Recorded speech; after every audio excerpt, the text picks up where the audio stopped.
बिस्मिल्लाहिर्रहमानिर्रहीम। अस्सलाम वालेकुम स्टूडेंट, कैसे हैं आप लोग? उम्मीद है आप सब सही होंगे, ठीक होंगे। बच्चों, आज हम सूरतुल हज के बारे में पढ़ेंगे। सूरह हज पारा नंबर 17 में है, तरतीबी नंबर 22 है और ये मंजिल 4 में वाक़या है। सूरतुल हज की आयात की तादाद 78 है। तारुफ देख लेते हैं इसका। सूरतुल हज एक मुनफरिद सूरत है। इसका कुछ हिस्सा मदनी और कुछ मक्की। इस सूरत का नज़ूल मक्का मुकरमा में हिजरत से पहले हो चुका था और तकमील मतलब ये मुकम्मल हुई है हिजरत के बाद मदीना मुनव्वरा में। इस सूरत में बताया गया है कि हज हज़रत इब्राहीम अलैहिस्सलाम के ज़माने में किस तरह शुरू हुआ और इसके बुनियादी इरकान क्या हैं। बच्चों, हज के बुनियादी इरकान जो हैं वो ये हैं। हज के बुनियादी इरकान बच्चों 5 हैं। रुकन कोई भी छूट जाए तो इबादत पूरी नहीं होती। इसमें जो पहला रुकन है वो है नियत करना। नंबर 2 वकूफ़ अरफा यानी 9 ज़िलहज को मैदान अरफात में वकूफ़ करना यानी नमाज के बाद खड़े होकर दुआएं मांगना। नंबर 3 मुज़दलिफ़ा में रात गुजारना। नंबर 4 तवाफ़ ज़ियारत। नंबर 5 सही। ठीक है, इसी वजह से इस सूरत का नाम सूरतुल हज है। सूरतुल हज का खुलासा, ठीक है, मतलब कि इसमें इसका निचोड़ क्या है? क़यामत के अहवाल, हज्जो कुर्बानी का बयान और जहाद की इजाज़त है। अब हम इसके मज़ामीन देख लेते हैं। बच्चों, 4 अहम बातें जो हैं वो इसके मज़ामीन में शामिल हैं। पहली है सूरतुल हज की इब्तिदा में क़यामत के अहवाल का बयान है। क़यामत के दिन मुनाफिकों और काफरों के बुरे अंजाम और मोमिनों के अच्छे अंजाम का जिक्र है। हाँ जी, इसमें नंबर 3 जो था वो ये है कि मुशरिकों के खिलाफ जहाद की इजाज़त दी गई है और शिर्क से मना किया गया है। बच्चों, शिर्क हम पहले भी डिस्कस कर चुके हैं सूरतों में।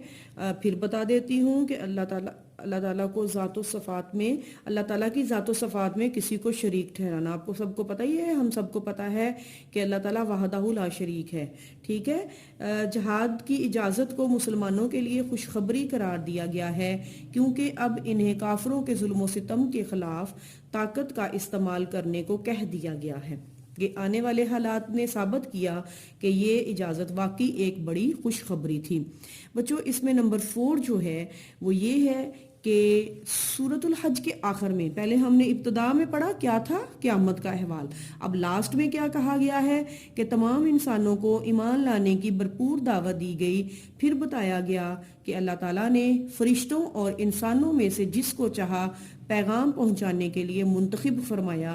ईमान वालों को अमले सालेहा करने और उम्मत की जिम्मेदारियां अदा करने का हुक्म दिया गया है।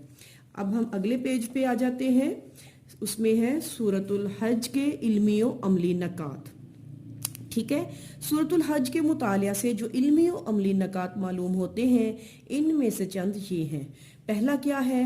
क़यामत का दिन एक निहायत सख्त और हौलनाक दिन होगा जो लोगों के होश उड़ा देगा। किसमें वाक़या है? सूरतुल हज की पहली और दूसरी आयत में। नंबर 2 है शैतान की पैरवी करने वाले दुनिया में गुमराही और आखिरत में अजाब में होंगे। नंबर 3 शिर्क के लिए कोई दलील नहीं है। नंबर 4 मुनाफिकीन अल्लाह ताला की इबादत किनारे रह कर करते हैं और दुनिया के फ़ायदे पर खुश होते हैं और नुकसान पर दीन से दूर हो जाते हैं। बच्चों, नंबर 5वां है सारी कायनात अल्लाह ताला के हजूर सजदा रेज है। ठीक है ना, अल्लाह ताला इनकी मदद फरमाता है जो अल्लाह ताला के दीन की मदद करते हैं।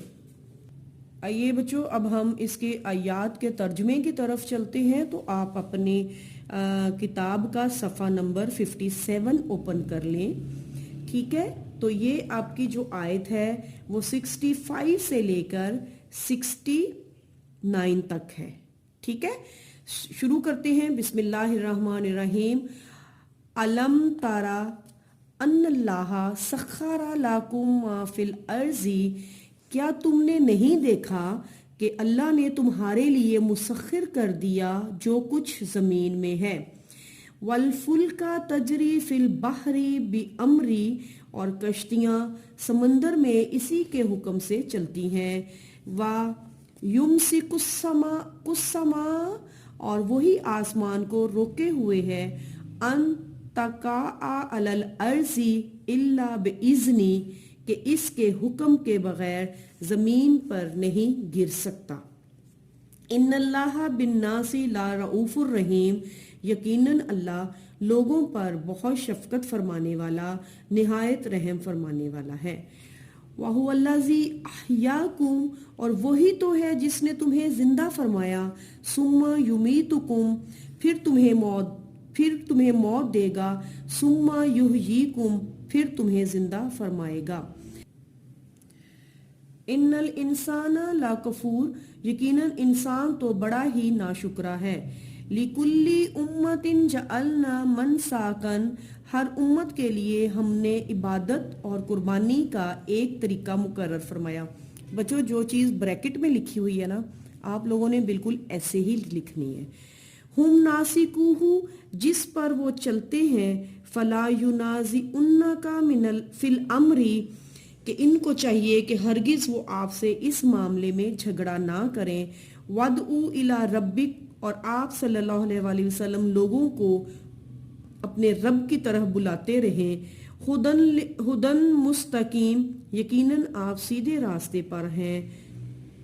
व इन जदालू का, और अगर वो आपसे झगड़े, फ़कुलिल्लाहु आलमु बिमा तामलून, तो आप सल्लल्लाहु अलैहि वसल्लम फरमा दीजिए, अल्लाह खूब जानता है जो तुम करते हो। अल्लाहु यहकुमु बैनकुम यौमल कियामती फीमा कुंतुम फीही तख्तालिफून, अल्लाह तुम्हारे दरमियान क़यामत के दिन फैसला फरमाएगा जिस चीज़ में तुम इख्तलाफ करते थे। बच्चों, ये जो मैं कलर करती हूँ ना, ये आप लोगों की आसानी के लिए करती हूँ। मैं एक थोड़ा थोड़ा करके इसलिए आपको तर्जुमा बताती हूँ ताकि 6 सूरतें हैं जिसका आप लोगों ने तर्जुमा याद करना है, तो आप ज़्यादा अच्छे तरीके से कर लें, ठीक है ना। तो इस तरह कलर आप लोग भी कर लें, इस तरह ये होगा कि आपको याद करने में भी आसानी होगी। अब हम इसकी मशक की तरफ चलते हैं। तो आप अपनी किताब का सफ़ा नंबर 59 ओपन कर लें। पहले इसका सवाल है, दुरुस्त जवाब की निशानदेही कीजिए। सूरतुल हज है, कौन सी सूरत है? अभी हमने पीछे पढ़ा है मक्की, क्योंकि कुछ हिस्सा इसका मक्का में नाजिल हुआ और कुछ मदीने में, तो इसलिए कौन सी होगी? मक्की मदनी। पहली मर्तबा जहाद की इजाज़त दी गई सूरतुल हज में। सूरत के शुरू में क़यामत के अहवाल का बयान है सूरतुल हज में। सूरतुल हज में हुक्मरानों को ताकीद की गई नेकी का हुक्म देने की। सूरतुल हज में जहाद की इजाज़त को मुसलमानों के लिए करार दिया गया खुशखबरी। इसके बाद हम कर लेते हैं इसके मुख्तसर जवाब, ठीक है। आइए बच्चों, अब हम मुख्तसर जवाब जो हैं, मुख्तसर सवाल जवाब कर लेते हैं। पहला सवाल है, सूरतुल हज को ये नाम क्यों दिया गया? ठीक है, तो हमने स्टार्ट में पढ़ लिया था। यहाँ से आएगा सूरतुल हज एक मुनफरिद सूरत है, इसका कुछ हिस्सा मदनी है और कुछ मक्की।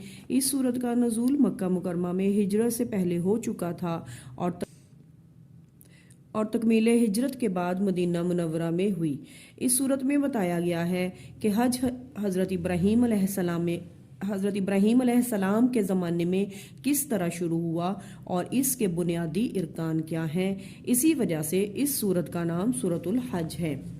बच्चों, अगला सवाल है, सूरतुल हज का खुलासा क्या है? सूरतुल हज का उसके आगे से ही आ जाएगा। सूरतुल हज का खुलासा क़यामत के अहवाल, हज्जो कुर्बानी का बयान और जहाद की इजाज़त है। इसके बाद बच्चों थर्ड है, सूरतुल हज के अहम इल्मी व अमली नकात में से 2 तहरीर करें।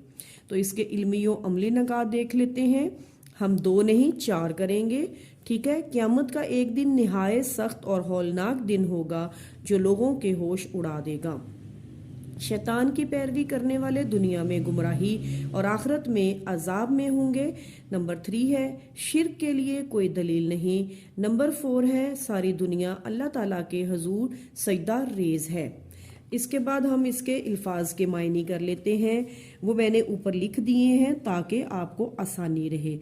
युमसिकु वो रुके होते हैं, وہ روکے ہوتے ہیں، من ساکن عبادت کا طریقہ، یمشونا وہ چلتے ہیں۔ چلو بیٹا آگے اگلے پیج پہ چلتے ہیں، آیات کا ترجمہ ہے جو کہ میں نے آپ لوگوں کے لیے یہیں پہ ہی لکھ لیا ہے۔ پہلا ہے والذی احیاکم ثم یمیتکم ثم یحییکم ان الانسان لاکفور، اور وہی تو ہے جس نے تمہیں زندہ فرمایا، پھر موت دے گا، پھر زندہ کرے گا، یقیناً انسان تو بڑا ہی ناشکرا ہے۔ نمبر 2 ہے لِكُلِّ أُمَّةٍ جَعَلْنَا مَنْسَاكًا هُمْ نَاسِكُوهُ فَلَا يُنَازِعُنَّكَ فِي الْأَمْرِ وَادْعُ إِلَى رَبِّكَ إِنَّكَ لَعَلَيْهِ هُدًى مُسْتَقِيمٌ۔ ہر امت کے لیے ہم نے عبادت اور قربانی کا ایک طریقہ مقرر فرمایا جس پر وہ چلتے ہیں، ان کو چاہیے کہ ہرگز وہ آپ سے اس معاملے میں جھگڑا نہ کریں، اور آپ صلی اللہ علیہ وسلم لوگوں کو اپنے رب کی طرف بلاتے ہیں۔ ٹھیک ہے، انکا لا علیہ ہدن مستقیم، اور یقیناً آپ صلی اللہ علیہ وسلم سیدھے راستے پر ہیں۔ اگلا کر لیتے ہیں وَإِن جَدَالُوكَ فَقُلِ اللَّهُ أَعْلَمُ بِمَا تَعْمَلُونَ، اور اگر وہ آپ صلی اللہ علیہ وسلم سے جھگڑا کریں تو آپ صلی اللہ علیہ وسلم فرما دیجئے اللہ خوب جانتا ہے۔ آخری کرتے ہیں، آخری آیت کا ترجمہ، آیت نمبر 4 ہے اللہ یحکم بینکم یوم القیامۃ فیما کنتم فیہ تختلفون، اللہ تمہارے درمیان قیامت کے دن فیصلہ کرے گا جس چیز میں تم اختلاف کرتے ہو۔ ویسے بچوں یہ میں نے پیچھے آپ لوگوں کو آیات پڑھا بھی دی تھی، اس کا ترجمہ بھی کروا دیا تھا، لیکن آپ کی آسانی کے لیے، ٹھیک ہے، آپ لوگوں کے لیے، آپ کے لیے یہ میں ادھر لکھ بھی دیتی ہوں تاکہ آپ لوگ یہ ادھر بھی ترجمہ جو ہے وہ لکھ لیں۔